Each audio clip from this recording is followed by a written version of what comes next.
welcome to all of you. The theme for this panel is an expert AI panel discussion exploring the possibilities, challenges and implications for social change makers. As I said, everyone's going to do 30 seconds on what they're most proud of in their career. Tom, do you want to start? Yeah, thank you very much, and thanks for having me here. Very briefly, for the purposes of this panel, the thing I'm most proud of is setting up the UK's first AI ethics body for policing, and you can imagine there's some very challenging questions around the use of AI in that context. That's an amazing one. Sarah? Mine is really harnessing the talents of other people to be able to do amazing things and exceed their potential. And whether that's being a community gardener, being a digital entrepreneur, being an academic, it's all about the people that you have with you on the journey and making sure that they love what they do and are able to kind of outperform their wildest dreams. Fantastic.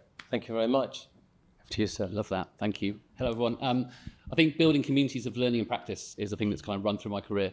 We've got hundreds of charities, hundreds of grant makers all trying to figure out the role of digital data and design, and particularly AI in their work, and seeing the learning, the sharing and the progress amongst them is something that kind of keeps me going every day. Great. Nice start. Thank you very much, all of you. Well, I've got some questions. We're going to start with those. We hope to leave 10 minutes at the end for questions from you, so focus and concentrate so that you can ask some good questions and challenge these guys. I'm going to start with the first question, which they all had about 72 hours in advance, so hopefully not over-prepared. And I have encouraged them to disagree with each other, which I think is always helpful, but no fighting. So the first question, we're going to do it the other way. We're going to start with you, I think, Dan. What do you see as the biggest opportunity that AI holds within the social impact space? And also, to a bit of evidence, where have you seen it successfully implemented? Yeah, thank you. So we look across this in four different ways. How do we create new efficiencies in the way in which we currently work by using automation, by using generative tools? How do we find new ways of working to achieve our missions by using these modern tools? How does AI shift the definition of our mission? So if we work with young people, what does the future look like for them? What might skills of the future be? But then also, how is AI shifting the context in which we're operating? So the environmental context, the economic context, future workforce, and how does that impact what we're doing as organisations? So we've got examples across all of those, and actually I think everyone in this room probably needs to consider each of them in their work. How does this challenge each of those areas? But one of my favourite examples was seeing a young person struggling with some homework, and they had a conversation, a spoken conversation with an AI tool that helped them reflect, didn't give them the answers, helped them reflect and develop their thinking. And that takes us to a stage where we're thinking, what might the future look like, where everyone has a never bored, always enthusiastic, really well-informed support next to them all the time to help them have better conversations with people in the room around. Is that like a virtual mentor, though? It's exactly that. And one that's read the internet. Okay, excellent. Thank you. Sarah? I'm going to take issue with a question, if you don't mind. By all means. I didn't have the question, so, whatever. So I think when people talk about AI, it's really easy to go to big. The biggest opportunity, the biggest impact, the biggest everything. Well, that's great for the part of the world that enjoys talking about big. It's not so great for a lot of people who actually find that overwhelming. There's too much data. It's distracting. It's deluging. It doesn't always help us. So I guess when I think about the opportunities for AI, it's sure using big data, but thinking what are the smallest opportunities for everybody to be able to have an impact? I do think there's been an over kind of concentration in terms of obviously where the money lies, where the power lies, where the innovation is happening, where the impact is potentially happening, and that's something that needs to change.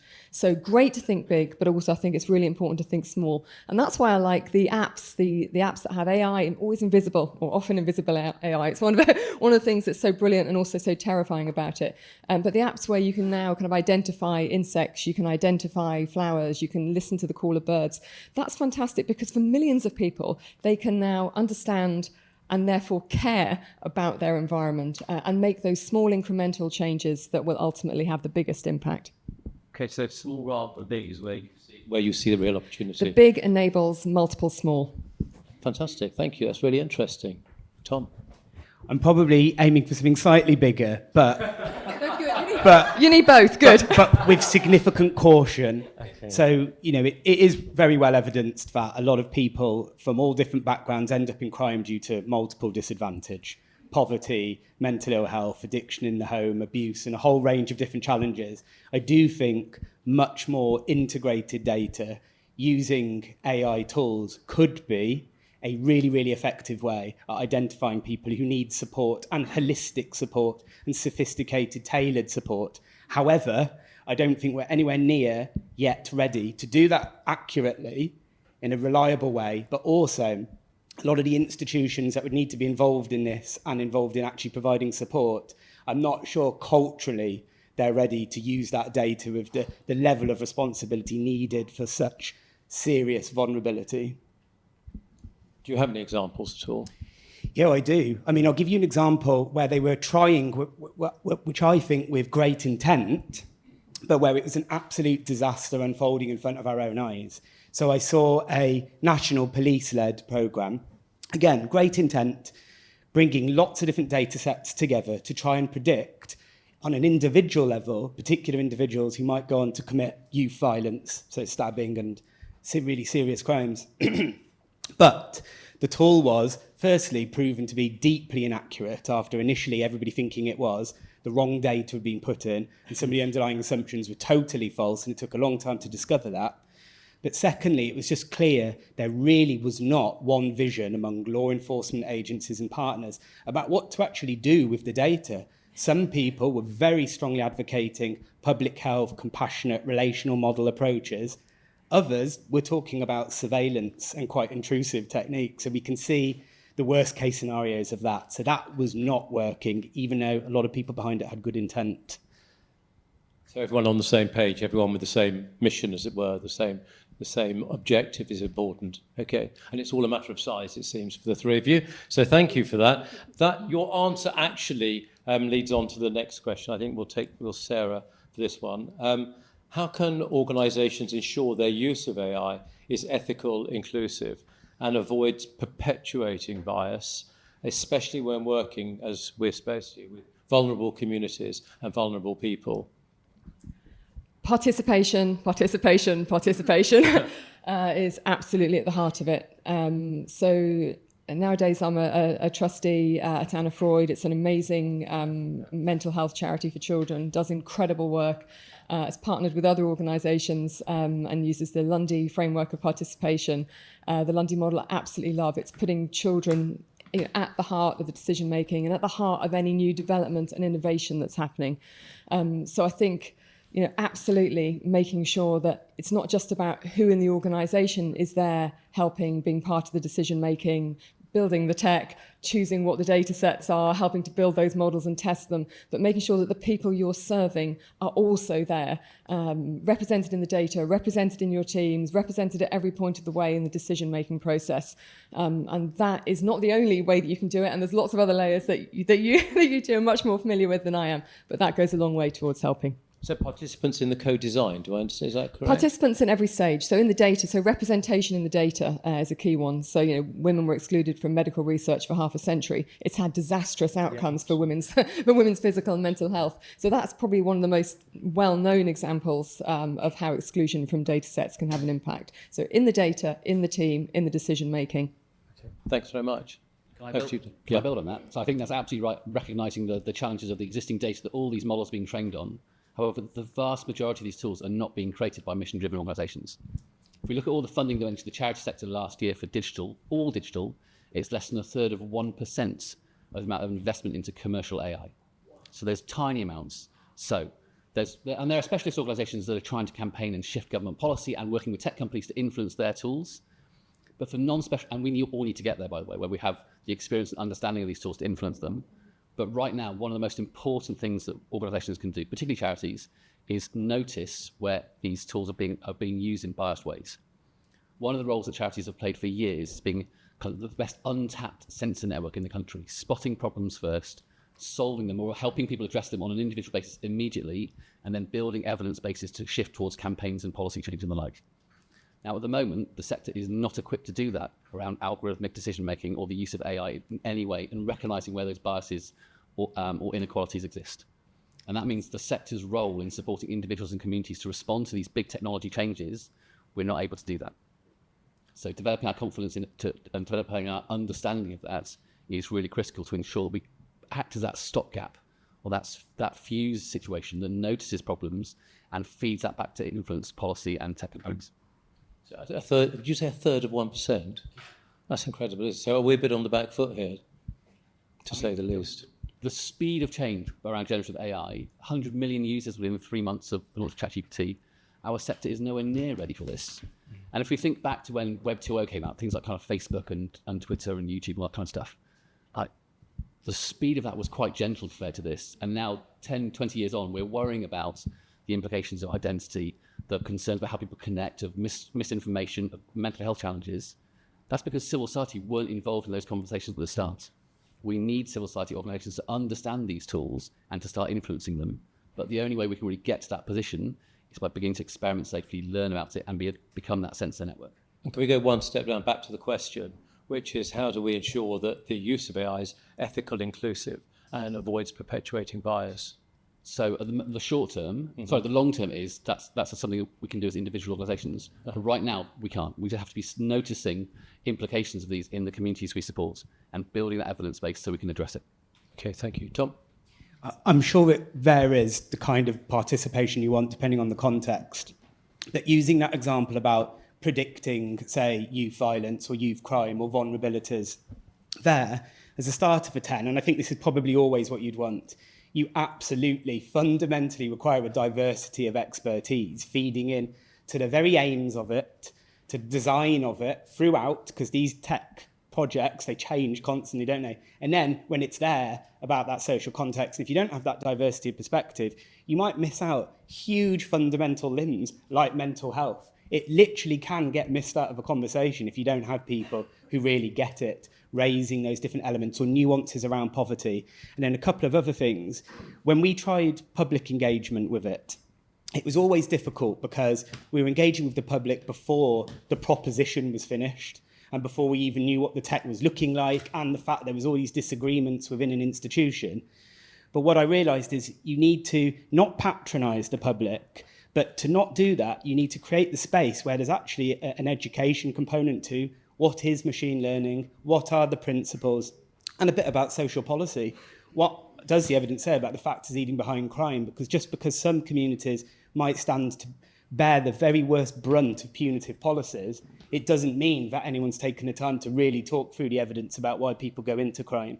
So creating a big enough space to not patronise and go into that level of detail so that you enable them to really meaningfully contribute to the detailed discussions of an AI tool. Sounds like a lot of education is required in there. Okay. Yeah. There are amazing organisations that are set up to do this as specialists, like Connected by Data or Promising Trouble, who spend their time focused on community-driven tech or consultation to inform tech companies. But I think there's something to think about, kind of what agency do we have in this, where there's so much effort and so much investment that's beyond our control. What's our role in trying to shape that? And very often we respond to it kind of 10 years down the line. We have to kind of move that up. So we are participating, we are kind of co-designing new tools. I think pragmatically, that's not really a huge option for the next few years. So we have to build our confidence and our experience in using these tools so we can get in the positions where that argument is obvious that civil society and greater participation should be part of the design process. Can I just come in on that as well and say, and get it to the people who need it faster? Because then they will be able to feed back to you. So I think one of the challenges with the sector is there's a lot of time spent thoughtfully upfront, and I understand why, making sure that things don't go wrong. But at the same time, you want to be able to test services, test products with your whether you call them customers, patients, beneficiaries, as soon as possible, so that they can feed back to you and they can help develop it. So good to have, good to have all the frameworks, the discussions, the diversity, but I think it is important to move quickly and get people involved who are going to actually be using and needing that service. Yeah. It actually, because I don't disagree with anything you've said there. I think it is a mix of things. No. Oh, I know. I do is what I spend my day arguing with my family. But I think there's a portfolio of things here. It's not one or, but I do think that persuading the commercial sectors that actually treating ethics and purpose behind the design or choices they make behind AI is a commercial advantage. Now, truly, I believe it should be for morality's purpose and social purpose in its own right. And it can be that as well as other things. But I think if we can win that argument so that they're seeing it as something that they can be really proud of, you've got this kind of more, not perfect, but more inbuilt infrastructure, social infrastructure. So persuading businesses is what you're saying. Okay, we'll try that one. So can I go back to your point on when you said about speed and speeding things up? Does that imply that organisations should be prepared to take more risk? Oh, it's such a tricky question. Sorry. No, it's a brilliant question. And there isn't an answer because everyone's own organisation has their own risk levels and their own kind of ways of doing things and understanding what their risk levels might be. Mm-hmm. It's not the kind of question that there's a blanket response for. So I think that is, that is the first thing to say. Sorry, tell me the question again. It was because you were talking about we need to get in there faster and earlier. And because the question, I think, looked at the issues of working with vulnerable people, vulnerable communities, and not wanting to do any damage. So we take a long time to do things, but it means we move slowly. And you said, move faster. Yeah, well, move faster, get people in faster is what I'm saying, so that you can iterate faster. That's the key. Okay. I mean, I think these have been very well put together, these questions. I didn't have any part in that. But it does lead on to the next one, which is what advice you'd give to organisations that are apprehensive about adopting AI due to concerns around the complexity, the cost, and, of course, the potential risks. So I think peer groups is the most important thing. We're only going to respond to this if we learn from one another, and that gives you a chance to just listen to other people and what they're doing, but also become more involved if you want to. And as quickly as possible, I think the only way we really understand these tools is by beginning to use them. So think about what a safe experiment or safe exploration looks like. And there are loads of tools and templates that allow it and all kind of help that. But think about what tools help you think about very mindfully who's being involved in this, where the data's come from, how the tool's being used, and test carefully and quickly, but in a safe way. And then make sure we're sharing it so we're learning and developing collectively. Any throwaway, sites or organisations that want you to think about in that context? I mean, if you came to the wearecast.org.uk Sorry, website... I didn't mean to set him up, but he is. And he's got a great beard, so there you go. There's a whole set of tools that are used by about 250 charities and about 150 trusts and foundations who are all trying to figure out how to experiment safely. So the tools are there. And then, when you use them, share what you're doing with other people so we can all learn together. Tom? I'm sure it's so different depending on your organisation, but what I've seen is if you don't have any expertise internally, or it's quite, novice really in the scale of things, then you could just so easily get missold things. So I think you do need, for big public sector bodies, for example, some internal expertise, but then realistically really ought not to be doing it all on your own because it's so fast-paced, it's so changing. You're not a tech organisation, certainly not in this era, so you're never going to keep up. So you will need partners. But I think the other fundamental thing, and this is a very hard thing to create, but it's deliberately trying to forge a culture and an attitude of pragmatism. So when I talked about ethics before, when I mention that to businesses, like an ethics body or an ethics process, they're like, oh man, you're just going to slow everything down, barriers. It can slow things down when you point out that it's literally wrong, the tool is wrong. However, it's actually potentially done with pragmatism where it's problem solving. It's not just pointing out all the academic flaws. It's pointing those out and then saying, we would recommend doing this. If the tool's got any viability, we recommend doing this. And if you capture that, purpose becomes something, again, it's not a commercial advantage potentially, but something that just makes the tool much, much better. But it does really take time to get people thinking in that problem solving and positive way, but not at all costs. If a tool's no good or its aims aren't good, it shouldn't progress. And I think that point about the aims, totally critical. First of all, explain the why. Make sure that everybody knows why you're doing it. What is the benefit? What is the difference that you're trying to make? And then when they understand the why, they won't keep going, oh, I don't really know about tech. I'm not really into tech. AI is not my thing. They'll be like, oh, but I am into improving people's lives. I am into this mission over here. So they're all into it because you're all into kind of fulfilling your missions and doing that with real impact, and your teams will be as well. So once they know why they're doing it, everybody then feels permissioned and enabled to join in those discussions. Enjoy it would be my suggestion to you all. A lot of people in your orgs will be afraid of AI, and in ways that you hadn't even thought of. They're genuinely afraid that their jobs aren't going to be here in 3 months' time, especially in the charity sector, because so many jobs are on a fixed-term basis and money's dependent on specific funding projects, and when they've gone, who knows what. So they may be thinking on right the way over here, oh my God, I don't even know if I'm going to be in this organisation in 2 years' time. So to take out the fear, you want as many people as possible to be involved in helping to shape the discussion on what that project's going to be. I totally agree, something safe, something that's key to the aims of the organisation, but that's small. What's the first small step that you can take that takes you in a big direction that everybody could be involved in? Very practically, because I mean, for a lot of organisations in this room, just funding core costs is almost an impossibility. Things are quite often project-based, so just getting core cost funding is difficult. But where do you find that capacity? How big or small do you need to start? You've talked about partnering, you've talked about education. It all takes a lot of time in organisations that can barely have enough people and money to serve the communities they need to serve. So how can you very practically do that?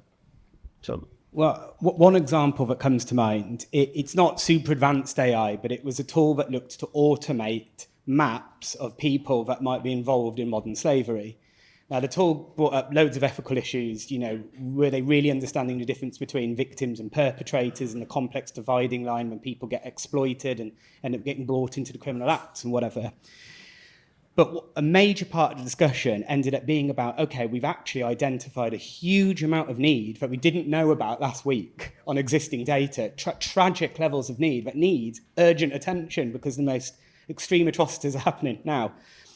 And then that meant that we needed to engage really rapidly with a whole range of third sector organisations, charitable, whatever people's preferred term is, much smaller organisations, some bigger, really practiced, to bring them together to create kind of an urgent response task force. So they were an absolute pivotal, real-world partnership that was necessary to make this data any use or it not to cause harm. But they weren't the ones who were tasked with having to invest in the infrastructure and the trade. Now, our main criticism was, really, we should have been thinking about that potential outcome much sooner. But it's a good example of how AI, forms of data analytics can benefit the sector without them necessarily having to lead on it. But earlier on in the conversation, the more sophisticated the pathway, I think. Benefited them because it showed them the size and scale of the issue and enabled them to get more funding and more resource? I can't say that it necessarily resulted in that. Theoretically, it could, but what it did allow them to do is at least coordinate a response and know that there was extra need there. And what a lot of the time with these partnerships, you don't actually know where they go. And the other things that happen, and funding application, no doubt, was an element. And the other part of the question about the advice is to advise how one would advise people on potential risks. Do any of you have any views on that, advising organisations on potential risks? Yeah, go on then. I think we need a risk management framework. So we use we call it an experimentation canvas, which is a posh way of saying, let's think through some important questions, like who's involved in the test, how can we stop the test if it's not working very well, how's everyone informed of what we're trying to do, where's data come from, etc. So, and that starts off just by using some post notes to begin with. Then as we start thinking about how we're going to adopt it or adapt it into the rest of our organisation, then we need to go through the pretty standard processes we would use in adopting any new tools and think about how they integrate. But just say the vast majority of experiments so far aren't integrating with back-end systems or like the big data we already have, because across most of the charity sector, it's in bits and it's all over the place. However, most experiments are trying to find those efficiencies, so the thing you do quite a lot or the thing that is important to you, and try to save some time. So from the Charity Skills report, 60% of small charities are using generative AI to help them write applications, reducing the time from 3 days per application to half a day. And then you suddenly say, well, we've got a bit of time now. How do we use that to benefit our team or our mission? Nice, thank you. Okay, so this is the last question. So I hope you've got loads of questions. So we'll start with Tom on this one. What key takeaways should attendees in this room keep in mind when considering AI for their social impact initiatives? And how can they start responsibly? Yeah, well, to kind of reiterate what I've already said, I think fundamentally it should start with partnerships, because any AI tool worth its salt when you're dealing with complex social issues will necessarily need a multitude of data and integrated data, and also a multitude of partners to actually respond to what's coming out of the use of the technology. So start with partnerships, try and adopt a pragmatic culture, but do so with real caution. and be aware that people are often trying to missell, and that if somebody's selling you a quick win, particularly with complex integrated data, it's probably a lie. And then I think it's something that everyone else has said, but it is worth just really emphasising, is just being really razor sharp about what your focus is. And the one thing I didn't say before was, in the public sector, I see a lot of AI technology priorities being around efficiencies, which is a good thing in its own right, but I don't see enough about prioritising how it could be used to support the most vulnerable. See examples, but not enough. And I really do think, you know, the prize is potentially so big and the need is there. That's why we exist, to provide these services. There should just be a stronger focus on that. Thank you. Sarah? Grasp the nettle. The change is here.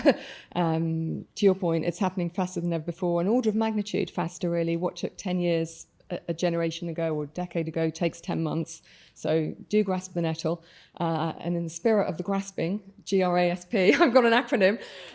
So G, there's a lot of information out there. It helps to kind of shorten it. So G, goals. Start with your goals. What is it that you want to do? Why are you doing it? How does this tie into your goals? R, representation.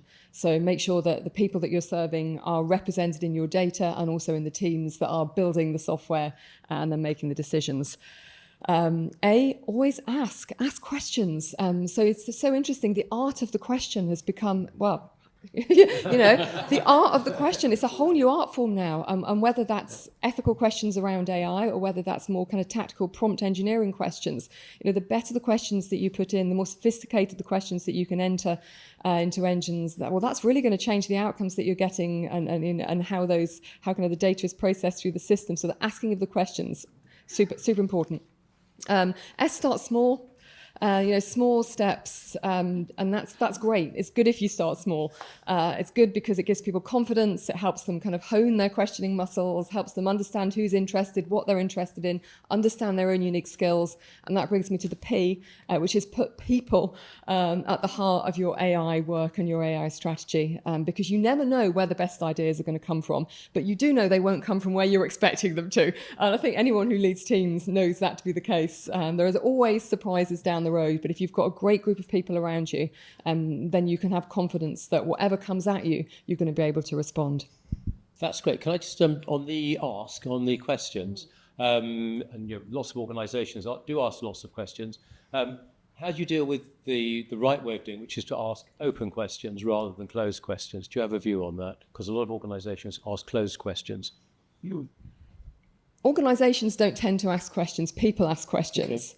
Okay. Good point. So it probably depends on the person that's asking the question. And also you want a culture where people are happy to challenge the questions that are being asked, and also happy to disagree and commit. And I don't know how much of that happens in the third sector, but certainly kind of in tech startups, we don't always agree with each other. And we do think that this might be a bad decision, but we go, well, okay, we don't all agree, but most of us do. We're going to try it and we're going to revisit it in a week. And in a week's time, if we see that actually this isn't having the impact that we thought, because there's some unintended consequences out here, then we'll stop. So I think you can only disagree and commit if you have the confidence in your team that you can revisit decisions with new data kind of a week later, 2 weeks later. Honestly, faster than that. Some teams are remarkably, I'm sure you do a lot of very fast work, so you can respond to data in hours. But having the confidence that your leadership team will respond quickly is important. That's great. Thank you. Dan? So the speed of digital innovation is always faster than social innovation. Always. Like, people are making these new tools so rapidly, and we haven't yet figured out quite how to respond quickly enough. And yet we desperately need a really empowered, vocal civil society if we're going to ensure this new feature developed through AI is one that works for everyone rather than just for a few big companies. Rachel Caldicott's that lovely phrase, let's make AI work for 8 billion people, not 8 billionaires. And that's going to come if civil society are louder and more influential. So that's the vision we hold on to, but short-term, grasp is a great way of going at it. We need to build our understanding and our confidence and our experience of using these tools so that we can start using our influence and our voice. Next steps, let's just start learning from one another, sharing what we're doing and trying something safely so that we can build that collective insight so we can have that collective impact. Thank you very much.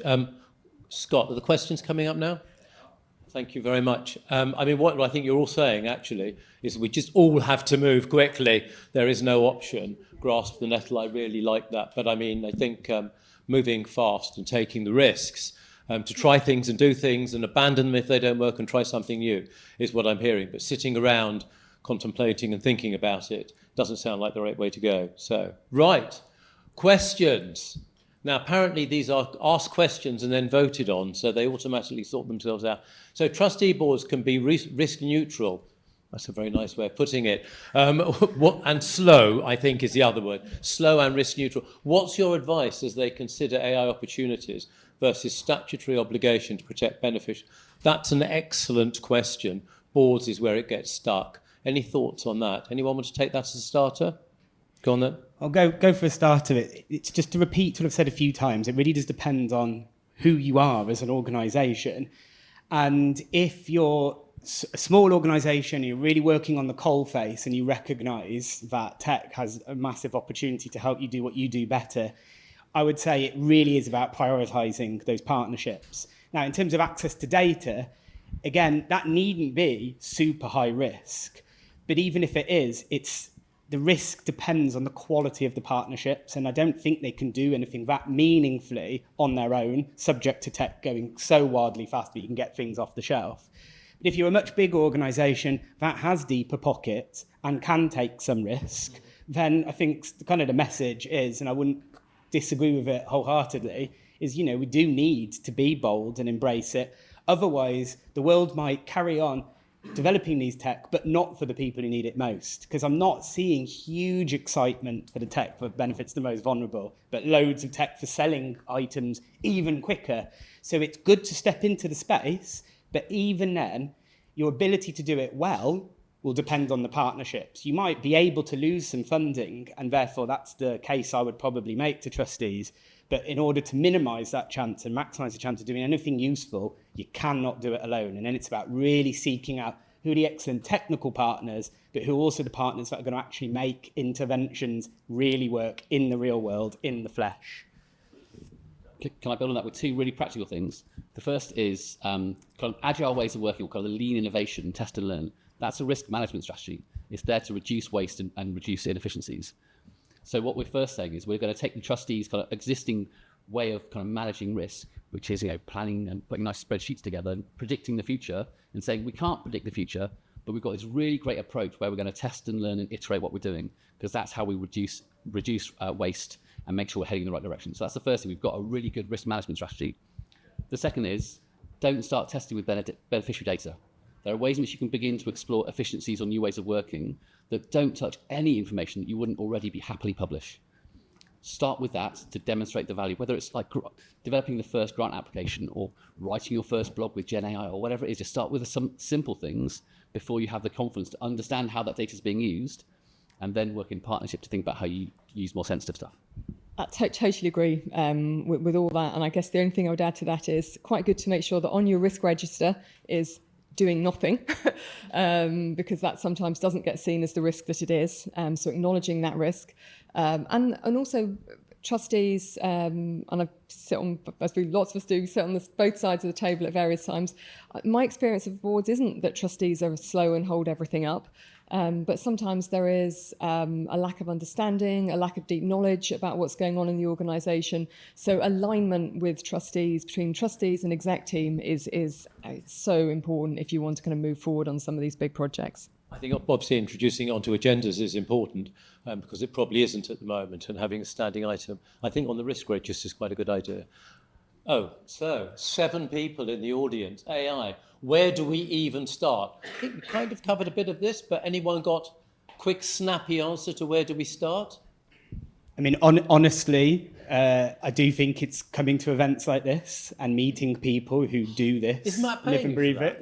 Yeah, I know, I'm just hoping for extra biscuits or something on. after that. And in the policing world, what I found was they didn't have much expertise, so they got missold really quickly and committed into some really very big commitments.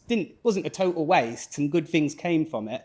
But actually, there was a lot of communities of practice where when you embedded yourself in them, and it didn't take that long, there's lots of them, it didn't suddenly mean you're an expert and you know how to do it on your own, but there is quite, a rapid gaining of knowledge about who is really leading in this space and where's it working, where's it failing. And then you start to meet some of those partners that you need to meaningfully embark on the journey. You're big on partnership, aren't you? That's your thing. Absolutely. Great. If you join the LinkedIn group that's behind that QR code, I'll put a list of resources that already exist that are free and a list of kind of peer groups and networks that you can join to get started. That's a fantastic offer. Thanks. You don't need any more than that. Other than don't? say you're already using AI, you just don't always realise what you're using when you're using it. It's already there. I mean, Linked really, in some ways, has 11 votes at the moment. That's a big percentage of the room. Can you give examples of basic and safe AI tools to help our work in the context that they've been used in? Please. Very polite person. It's very voted on for good manners, I think. That's well done. Okay. Go on then. Up you go. Dan. So I'll put a link into about 120 different explorations. We used to call them experiments, but that's too risky, apparently. So explorations that are going on across the sector. But so we have examples of organisations using generative AI to write first-stage applications that mark themselves against the assessment scores of trusts and foundations to give them confidence about whether it's good or bad. And in fact, there's a story behind that. You can come and ask me about coffee in a minute. And then we've got examples of trusts and foundations using AI to look at applications to try and do that first sift to see if they can focus on their time. Where I get really excited is where you realise that you're using your computer to write something and then mark its own homework. So there are trusts and foundations who are now using something called social listening, where they say, go and tell me all the sports organisations in Brighton who are positively spoken about online that who are using sports for social cohesion, and then we might go and speak to them. So we can see kind of efficiencies within existing processes, new ways of working with new tools. But there are hundreds of other examples that I'll happily share over a biscuit. Great resources being offered here. I think you're going to take up all those. Sarah? I don't know how many of you are familiar with Foxglove, the charity. Foxglove? Yeah, but just in terms of the policing AI question that's okay. Sorry, I've moved us. You're going to the next I've very question. rudely moved us on. Who's chairing this session? Obviously you are. Over to you, Sarah. Well, this is a great question, and not and you wonder there are many different ways of doing this, but I did want to give a shout out for Foxglove. It's a small charity of lawyers, and they hold big tech companies and governments to account. And they campaign for workers' rights in other parts of the world, because often AI causes all kinds of problems, people problems in other parts of the world, where you have moderators looking at all kinds of miserable content for hours on end each day, and they're not allowed to talk about it, and they don't have any rights. And if you think of us as inhabiting a planet, as we do in a global society, then this is our problem too. Foxglove campaign against algorithms that are harmful and biased, and they're great people to have in the room. So if you're ever having another AI discussion, along with Rachel Caldecott, who is an absolute, well, I would say goddess. I don't want that to sound gendered. She's fantastic. Foxglove AI, policing very effectively with a very small team. Any other thoughts on the policing? But this last part of it, can AI go dark and can it be hacked and become harmful? Whoa. Yeah. My view is that in the most high-risk potential use cases, particularly criminal justice, with how quickly the political context and climate can change, like it has in America, whatever your stance is on that, I think that the opportunities to misuse the application of AI, whether it's accurate or not, is very, very troubling. And so for those kind of uses, I don't think that's a reason not to embark on it. As you say, it's happening. So we should engage with it to make it as good as it can be. But I do think you need serious oversight from the government. And that's not to say that I think the government will be able to operate with great speed and dynamism. So you've got to get the right balance where, they're not slowing things down, or they only come to the table when it's all too late and the carnage has already happened. But you do need national, collective intellectual thinking that is really keeping a pace with what's going on so that they can at least be reactive in a semi-sensible timeline. And at the moment in the UK, for example, there is an absolute apathy to treat ethical oversight and therefore the associated safeguards with the seriousness of which it needs from pretty much across the political spectrum from what I can see. Yeah. But within the experiment canvas, there's a box that's called human in the loop. So as you're doing your experiment, what's the role of the human? Now, in the example I gave earlier, it didn't mean, wow, the teachers don't need to be there anymore. They can just go home and we just use AI, because we're nowhere near that technology. Some people would dispute that, by the way. But for us, it's like, how do you see those engagements? And then the teacher sits with that person. What did you learn there? What are the things that went right? How can I help correct you? And and even if you're thinking about someone else writing your grant application for you, or someone doing kind of diary management for you, think about kind of who has responsibility for that outcome. And even if you're leaning on modern tools like AI to do something for you, you still have responsibility for how that outcome is or that task is completed. So thinking about the person in the loop is a really important part of ensuring we're using these tools well and testing them well. But there are also loads of organizations who aren't thinking about that so much. There are 120 coaching tools already available for people just to pick up, and there's probably loads more that I haven't come across.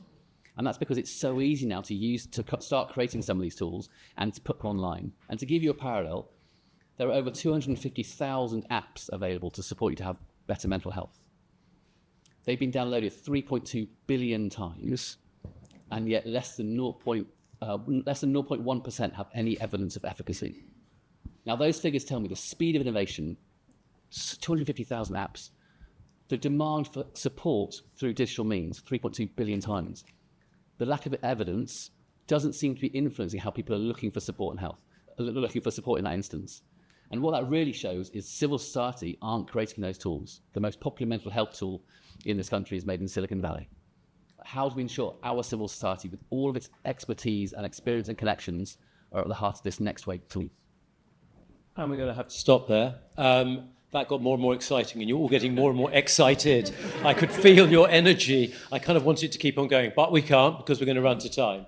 So I thought that was an absolutely first-class start, and thank you so much, the three of you. Could you all thank the three of you for an outstanding start? Really, really, really good.